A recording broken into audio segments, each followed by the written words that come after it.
Margaret MacMillan, how would you describe this moment for the UK? I think it might be one of those moments that we look back and we say this was a real turning point, that something changed, the United Kingdom became a smaller place. I think it's quite likely now that Scotland will separate, it will vote for independence. Northern Ireland, who knows, it could well decide it prefers to join the South one of these days. And we may look back and say that's when things really changed. And what led to the change? What were the deciding factors in the campaign? I think a number of things came together. I think there was a lot of anger among voters about the ways in which their lives were changing. A lot of people suffer from globalization and they suffer from economic development. They were losing jobs, wages were going down. I think a lot of people felt they didn't have hope for the future. I think there was anger at the political elites. I think there was worry about immigration. And I think it all came together and focused on Europe and immigrants. And so the anger was about lots of things, but it focused on a particular thing. And what happens with that anger now? Can the UK emerge from this intact? I don't think it will emerge intact. I think the Scots voted overwhelmingly to remain in Europe. They are probably almost certainly going to have another referendum, and I suspect this time it may well go for independence.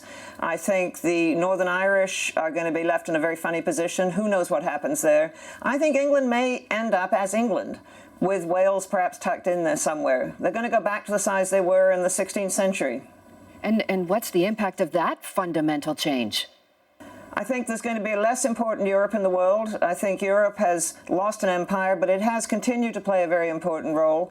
And I think what we'll see is a Britain that marginalizes itself, that moves back in on itself, a much smaller Britain, a much smaller England. I think there's going to be a lot of anger in the European Union about what the British did. And of course, the other question is, will the European Union survive this now? And will it? Very difficult to tell. I mean, a number of right-wing populist parties around Europe are already calling for their own referendums on independence. Marine Le Pen in France, for example. We forget perhaps how many strains there are within the European Union, and it's not at all clear to me that it's going to survive this.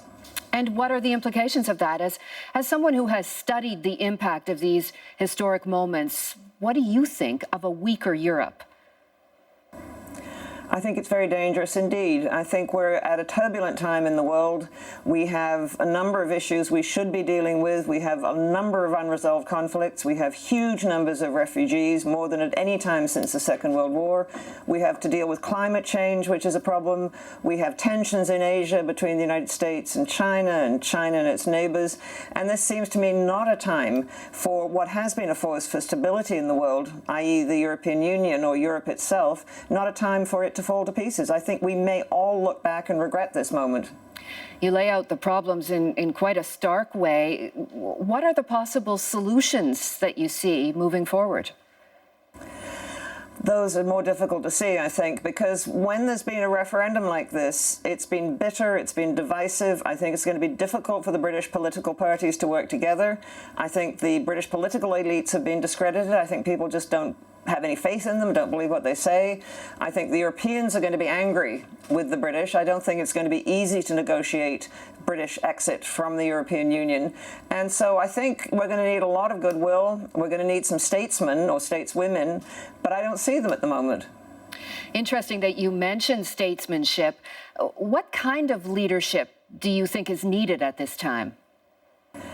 I think we need leadership that is capable of bringing out the best in people, speaking to the better natures. As Lincoln said, I speak to the better angels of our nature. And I think we need that. And I think we need people capable of seeing beyond their own national interests. I think Angela Merkel has been a very effective leader in Europe, but she's thin on the ground. I mean, there are not many like her. And in Britain, there's going to be a change of leadership. There'll probably be a change of leadership in France. And there's some pretty scary leaders coming in some of the countries in the eastern part of Europe.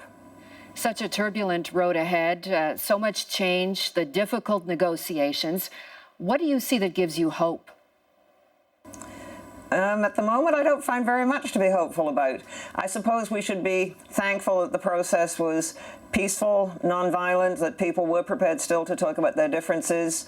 What may happen now is that people will be sufficiently shocked. I think even those on the winning side, the Brexit side, are shocked by their victory. And it may well be that people decide that this is the stage at which they need to try and work together. But I don't think it's a very hopeful time. Well, Margaret MacMillan, thank you tonight for your insight. Thank you.